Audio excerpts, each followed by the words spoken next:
Hello बच्चों, let's see this question. Question से a right circular cylinder and a right circular cone have a equal base and equal height.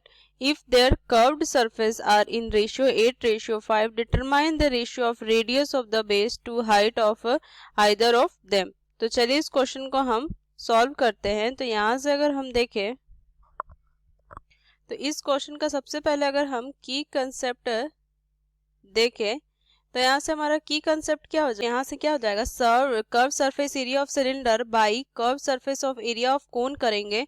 तो यहाँ से क्या लिखेंगे कि C S A of cylinder upon में C S A of, यहाँ से हम क्या लिखेंगे, कोन, ये लिखेंगे. ठीक, ये हमारा क्या होगा 2 पाई आर एच होता है और यहाँ से क्या हो जाएगा पाई आर एल होगा ना. यहाँ से लिखेंगे हम पाई आर एल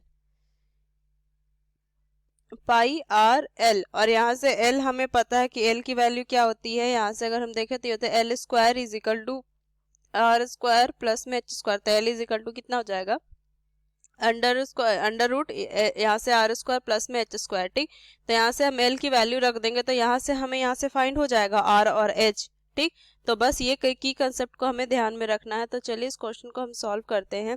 तो यहाँ से हम क्या लिखेंगे कि let radius of cylinder is equal to radius of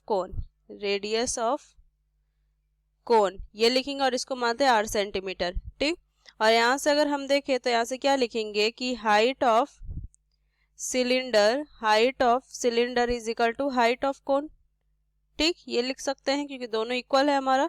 इसको मान लेते हैं 8 सेंटीमीटर. ठीक, अब यहाँ से लिखेंगे C A curve surface area of cylinder, क्योंकि इनका हमें रेशियो दिया हुआ है ना दोनों कर्व सरफेस एरिया का. तो यहाँ से क्या लिखेंगे सी एस ए ऑफ कोन. तो ये रेशियो कितना दिया हुआ है 8:5, तो 8/5 लिख सकते हैं. ठीक, और ये कितना हो जाएगा 2 पाई आर एच अपॉन में यहाँ से pi r l is equal to 8/5. ठीक, तो यहाँ से अगर हम देखें तो पाई से पाई काट सकते हैं यहाँ पे हम, और इस आर से इस आर को काट सकते हैं.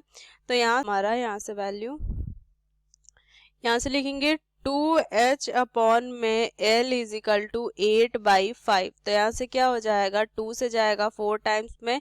यहाँ से अगर हम दोनों तरफ स्क्वायर कर देते हैं अब, ठीक, तो ये कितना हो जाएगा 4 का स्क्वायर 16 और ये 25. तो यहाँ से कितना हो जाएगा, यहाँ से इसको क्रॉस मल्टीप्लाई कर देते हैं तो 25.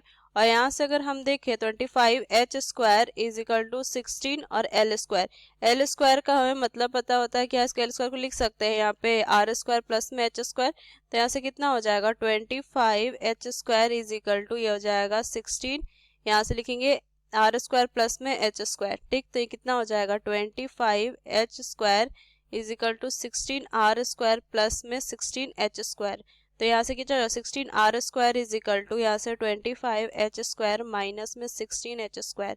तो हो जाएगा 16 R square is equal to यहाँ से हो जाएगा 9h स्क्वायर. तो यहाँ से क्या लिखेंगे कि आर स्क्वायर अपॉन में H square is equal to यहाँ से 9/16.